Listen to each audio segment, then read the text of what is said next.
কিভাবে নমিনেশনটা নিয়ন্ত্রণ করা যায় আমরা দেখেছি যে নমিনেশন অর্থের বিনিময়ে নমিনেশন বিক্রি হতে দেখেছি আমরা।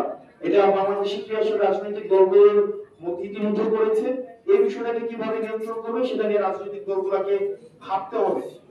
তারপর হচ্ছে যে আমাদের প্রি-ইলেকশন চ্যালেঞ্জের মধ্যে একটা গুরুত্বপূর্ণ চ্যালেঞ্জ হচ্ছে role of agencies and army. এটা কিন্তু এখনো পর্যন্ত খুবই গুরুত্বপূর্ণ একটা বিষয়।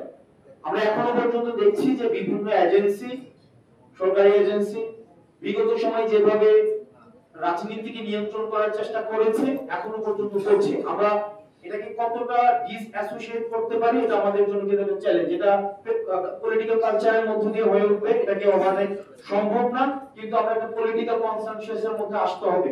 আমাদের রাজনৈতিক দলগুলোর মধ্যে এটা নিয়ে কথা বলতে হবে যে আমরা ইন্টেলিজেন্সকে এবং হচ্ছে বিশেষ করে ডিজিএফআই আমি নিজেও ভুক্তভোগী মিডিয়া ফ্রেমিং এর ক্ষেত্রে, যে তাদেরকে আমরা রাজনীতিকে প্রভাবিত করা থেকে কিভাবে দূরে রাখতে পারি এবং আগামী নির্বাচনে আর্মি কিভাবে ভূমিকা রাখে সেটা হচ্ছে আমাদের নজরে রাখতে হবে।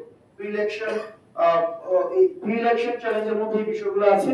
এবং সর্বশেষ চ্যালেঞ্জ যেটা আমরা একটা নতুন পার্টি হিসেবে আমরা ফেস করছি সেটা হচ্ছে যে making the campaign policy and campaign finance transparent. এটা খুবই গুরুত্বপূর্ণ।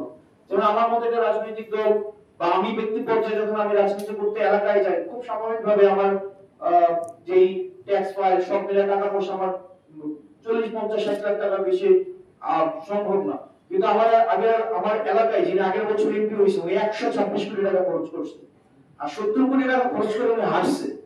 মানে যিনি হারছেন উনি 70 কোটি টাকা খরচ করে হারছেন, অর্থাৎ হারতে ওনার যে টাকাটা লাগছে সেটা আমার থেকে 140 গুণ বেশি। না, আমার বর্তমান টাকার 140 গুণ টাকা খরচ করে উনি হারছেন, আর যিনি জিতছেন উনি 126 কোটি টাকা খরচ করে জিতছেন। তার মানে এই যে একটা অসম রাজনৈতিক প্রতিযোগিতা বিদ্যমান আছে, তার মানে আমাদের রাজনৈতিক ফাইন্যান্সটা নিয়ে আমাদের ভাবতে হবে।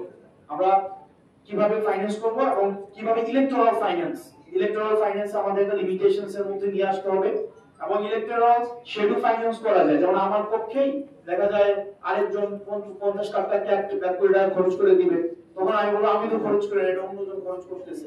এই জায়গাটা খুব গুরুত্বপূর্ণ। সেক্ষেত্রে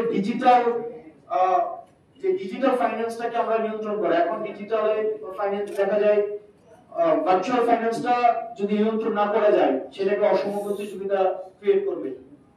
আসনগুলোতে দেখা যাবে আমার প্রতিদ্বন্দ্বী বা আমি নিজেও যদি ভার্চুয়ালি প্রচুর পরিমাণে ইনভেস্টমেন্ট করি, এটার একটা রিয়েল টাইম রিপোর্ট একটা ইলেকশন কমিশন নেওয়া উচিত যে আসলে একজনের পক্ষে কি কি পরিমাণ অ্যাডভার্টাইজ যাচ্ছে, কি পরিমাণ টাকা খরচ হচ্ছে ভার্চুয়ালি। এটা যদি আমি আনডকুমেন্টেড রাখি ডিজিএফআই এর মতো, এটা খুবই পরবর্তীতে একটা আনইভেন ফিল্ড ক্রিয়েট করবে রাজনৈতিক পরিসরে, এটা আনইভেন ফিল্ড ক্রিয়েট হবে।